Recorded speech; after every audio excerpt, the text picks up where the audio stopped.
Muy bien, chicos. Bueno, pues en la figura que se les está presentando, se les está pidiendo hallar la relación que va a haber con el vector de fuerza. El vector fuerza nosotros vemos que está representado por la fuerza que va a aplicar el músculo deltoides para tratar de estabilizar la articulación del brazo en una posición de aproximadamente 90 grados, una abducción de 90 grados. Nosotros observamos el problema, vamos a ver que ya nos están dando el componente fuerza. Ya tenemos que la fuerza que va a estar ejerciendo el músculo deltoides para tratar de estabilizar el brazo es de 30 kilopoints. Entonces, ¿qué voy a hallar si ya tengo la fuerza? Bueno, lo que voy a hallar son los componentes de la fuerza y es lo que vamos a ver a continuación. Para que se nos haga más fácil comprender el problema, es más fácil realizar un esquema gráfico. El esquema gráfico nos va a ayudar a comprender la situación de lo que es la aplicación de la fuerza y que nosotros lo podamos resolver de una manera más sencilla. Si yo observo el diagrama, voy a ver que tengo un brazo de palanca y una articulación. Mi articulación del hombro, mi brazo de palanca, y voy a ver que de ella se va a desprender una fuerza que va a estar ejerciendo influencia a 15 grados y que va a tener un módulo de 30 kilopoints. Eso es lo que ya tengo. ¿Qué es lo que voy a hallar entonces si ya tengo el vector fuerza? Lo que hago, si yo recuerdo, las fuerzas igual se descomponen en módulos o vectores. Un vector se va a descomponer en un componente X y un componente Y. Lo mismo pasa con las fuerzas musculares, solo que las fuerzas musculares nosotros vimos que se van a descomponer en un componente rotatorio y en un componente estabilizador. Es lo mismo. Muy bien, voy a ubicar mi fuerza en un plano, por lo tanto ese va a ser mi f de x, que va a ser el componente estabilizador en otras palabras, y el componente rotatorio va a estar representado por el componente y, f de y.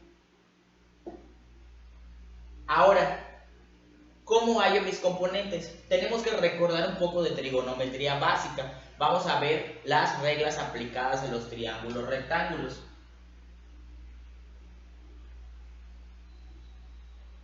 Muy bien, tengo mi módulo de fuerza, que es la parte más grande del triángulo.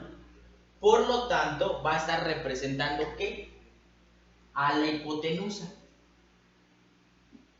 Después tenemos a la parte del triángulo que va a estar relacionado con el ángulo. Por lo tanto, en un triángulo rectángulo, esta parte está representada por el cateto adyacente al ángulo.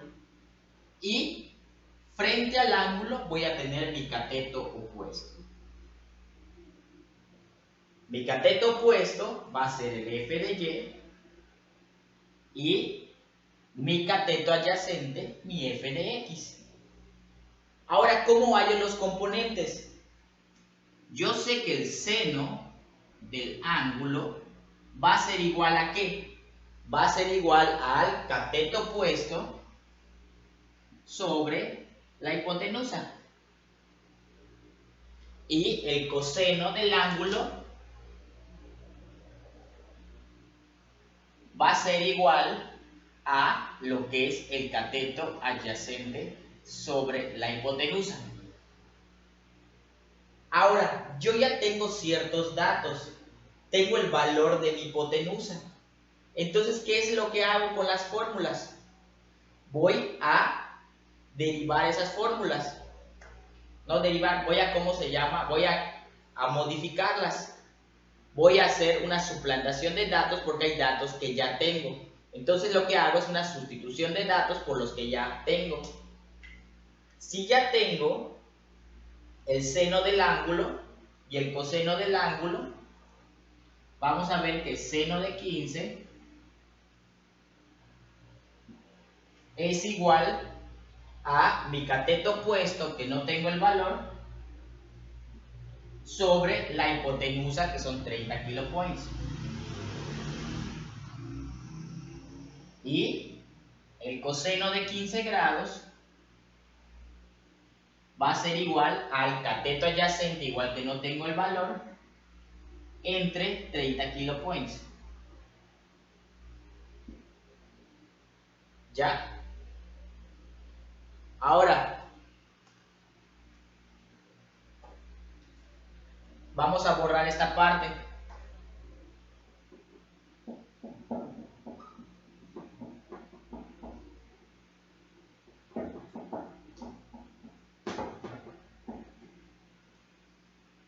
Muy bien, si yo quiero saber cuánto vale mi cateto opuesto, mi cateto adyacente, hago lo que es el cambio a la fórmula. Voy a ver que el cateto opuesto va a ser igual a ¿qué? El cateto opuesto, o f de y, va a ser igual a el seno del ángulo, seno de 15 grados, multiplicado por 30 kilopoints. Lo voy a hacer un poco más pequeño.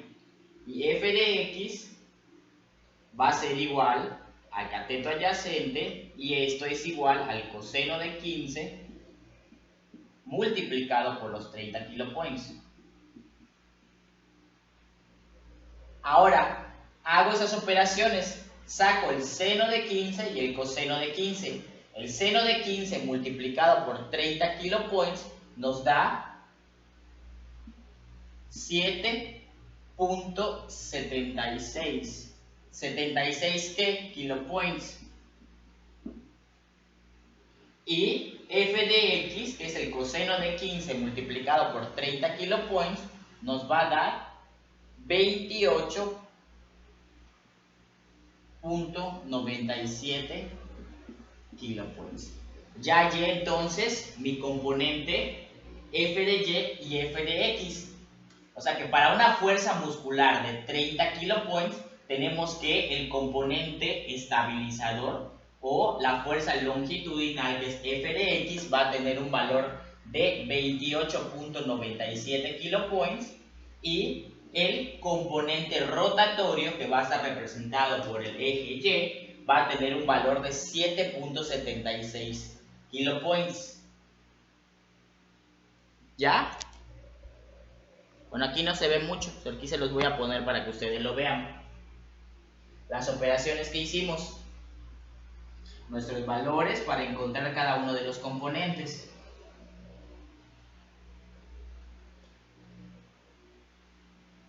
Bueno, pues espero que haya quedado claro. Vemos que es recordar un poquito de los conceptos básicos que ustedes ya traen de matemáticas para poder resolver estas incógnitas.